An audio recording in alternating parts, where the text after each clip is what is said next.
Welcome back to Warriors News. Fan Update, Warriors Nation.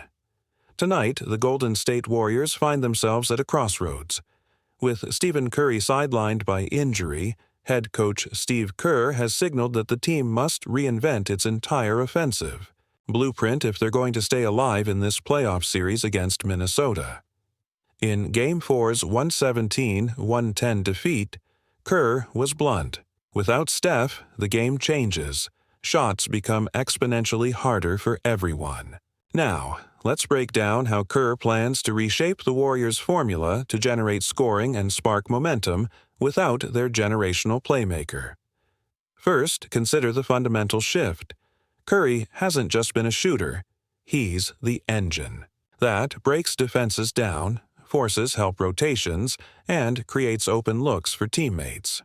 Kerr lamented that in Game 4, nobody saw a lot of openings when trying to exploit Jimmy Butler's matchups, and that we're not going to be able to do as much of the off-ball movement and arc-stretching gravity that Curry provides. The implication is clear. The Warriors' motion offense, 5 men flowing, Curry flaring, cutters slashing, has to evolve into something more resourceful and opportunistic. So what does that new strategy look like? Space and pace will be our new watchwords. Kerr specifically mentioned the need to push the tempo, force turnovers, and get open looks in transition.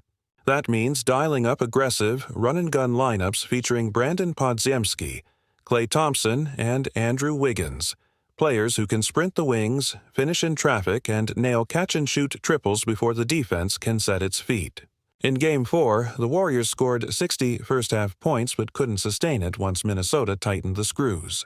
Now, Kerr wants to extend that early burst by cranking up defensive pressure, trapping the pick-and-roll, jumping passing lanes, and converting stops into fast-break opportunities.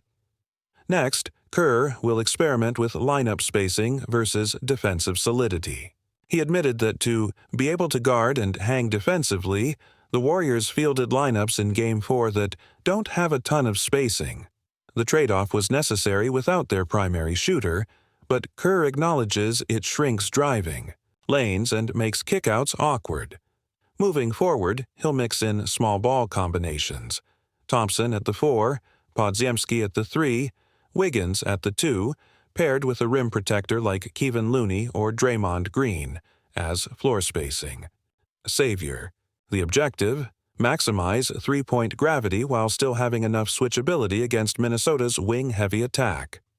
Draymond, of course, will remain central to this overhaul. Kerr praised Brandon Podziemski's hustle and really good things in Game 4, but he'll lean heavily on Green's playmaking and defensive orchestration. Expect sets where Draymond initiates the offense from the elbow, forcing the Timberwolves to commit help defenders, then find cutters or rising shooters in the corner. Without Curry, Draymond's role as the offensive anchor, normally secondary, to Stephen's off-ball gravity, becomes primary. In tandem with Chris Paul's veteran savvy, the Warriors can generate high-percentage mid-range work or timely pick-and-roll lobs that don't rely on Curry's pull-up threes. Jimmy Butler's subdued 14-point outing in Game 4 drew scrutiny, but Kerr deflected blame and instead pointed to scheme adjustments. "We weren't able to put more shooting around him," Kerr said, adding, "We'll look at the tape to find openings." This suggests Kerr will search for Butler-centric sets, isolations at the top of the key, staggered screens to free him, for mid-range bombs, and quick-hitter actions like slip screens or flap cuts where Butler can exploit one-on-one matchups. With Curry out, Butler's ability to create his own shot becomes more vital, and Kerr must carve out bespoke opportunities for him. Of course, none of this precludes the return of Stephen Curry. Kerr reaffirmed that, should Curry be available, if not for Game 5, then soon, the formula reverts. But in the interim, the Warriors will commit to Plan B, an adaptive, multi-pronged approach that emphasizes transition offense, strategic lineup tweaks, empowered playmakers, and defense-led fast breaks. Kerr made it clear, without Steph, we're probably not going to take as many threes, but he also knows those threes are the lifeblood of Golden State basketball. The challenge now is finding the right balance. Maintain the identity of movement and shooting while exploiting opportunistic cuts, trenches-level physicality, and defensive aggression to create scoring chances elsewhere. Finally, look for bold. Bench usage. Kent Bazemore, Gary Payton II, and Moses Moody could see elevated roles, guarding Minnesota's shifty wings, initiating secondary break opportunities, and spotting up in corners when Curry would normally drag defenders. Andrew Wiggins will likely shift more ball-handling duties, crashing offensive boards and filling the paint with slash attempts. Every role player must embrace more responsibility. Kerr's adjustments won't work if only his stars adapt. Warriors Nation. This is our blueprint for survival without Stephen Curry. Speed up the game, toggle lineup spacing for defensive heft, create high-efficiency opportunities around Jimmy and Draymond, and leverage bench versatility. For Game 5, expect a repertoire of new wrinkles, blitz-heavy defensive looks to spark transition, early zone offsides to invite trays, and more pick-and-pop options with Paul and Green.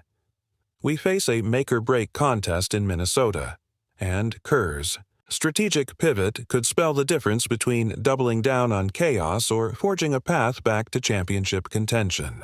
If you're as fired up as I am to see Steve Kerr's game-saving tweaks in action, smash that like button, hit subscribe to Warriors News Fan Update, and ring the bell right now, because this is where the real drama begins. Now, with Stephen. Curry sidelined the entire Golden State identity pivots. The motion offense built around Curry's gravity and off-ball cutting simply won't fly against Minnesota's length and discipline, so Kerr is rewriting the script on the fly.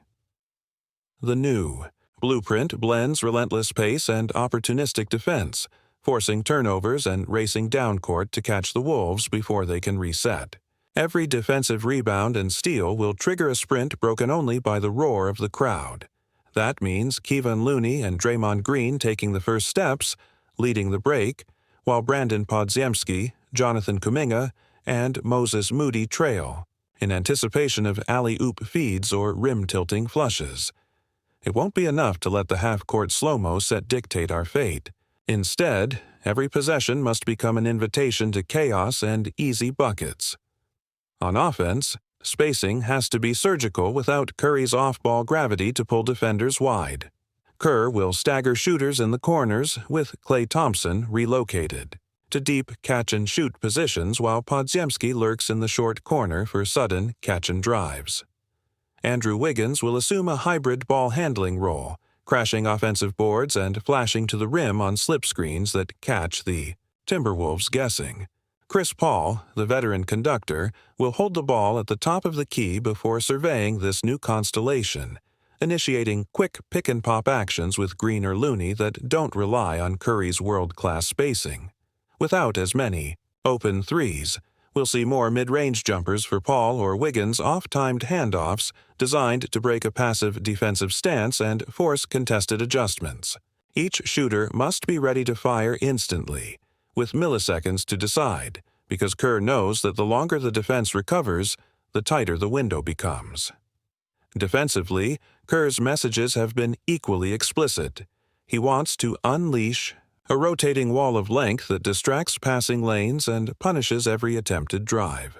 Expect more disguised drop-switch schemes in pick-and-roll coverage, with Green baiting ball handlers into traps before recovering to contest shots at the rim, or Wiggins and Thompson rotating off the weak side with punishing discipline. The goal is to manufacture steals and backdoor layups, not merely contest shots from static positions. When Minnesota tries to isolate on Butler or Karl Anthony Towns, we'll flash double teams and blitz triggers disguised in normal coverages, forcing them to bail themselves out with rushed cross-court passes. Every forced turnover becomes a transition opportunity, each deflection a chance to ignite the bench and the crowd alike. Perhaps most intriguing will be the lineup experiments Kerr hinted at.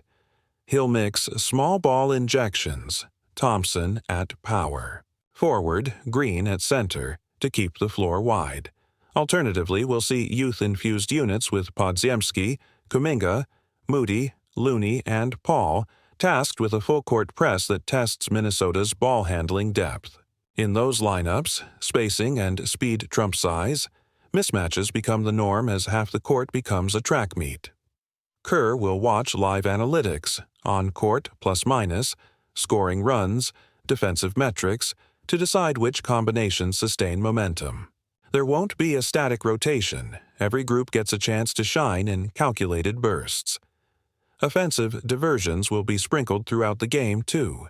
Look for Draymond initiating from the elbow in pistol alignments, flipping the ball to shooters, or slipping screens himself to the rim. Thompson may set staggered screens only to cut backdoor for a lob, catching half the defense still in pass block mode.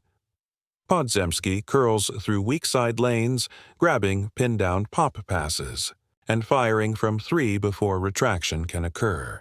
Every set will feature an element of surprise, designed to keep Minnesota guessing and deny them the opportunity to load up on Brandon or Clay. These are not mere theoretical adjustments. They're a matter of survival. The series shifted irrevocably. When Curry went down, and Game 5 in Minnesota will be the true proving ground for Kerr's recalibrated Warriors. Will the team embrace an all-hands-on-deck mentality, where bench players step up and role players share the offensive load? Can the defensive pressure spark a run so ferocious that it drowns out the absence of our all-world point guard? If the Warriors can consistently force turnovers and convert them into 15 to 20 easy points per game, we stand a fighting chance. But if Minnesota adapts faster or exploits any lapses in spacing, the series could slip away. That's why every fan's passion matters more than ever. Press notifications will flood in as soon as lineups drop. Watch for real-time rotations. Listen for Kerr's instructions on end-of-clock sets, and trust that every timeout will be used to reinforce these new principles: speed, opportunism, versatility, and unyielding defensive pressure. The blueprint is clear. Now it's on the players to execute. Warriors News. Fan Update will bring you every twist, every adjustment, and every clutch moment as Golden State fights to keep its season alive without its leader. The stakes have never been higher, and the margin for error has never been narrower. We have one path forward: adapt, innovate, and triumph.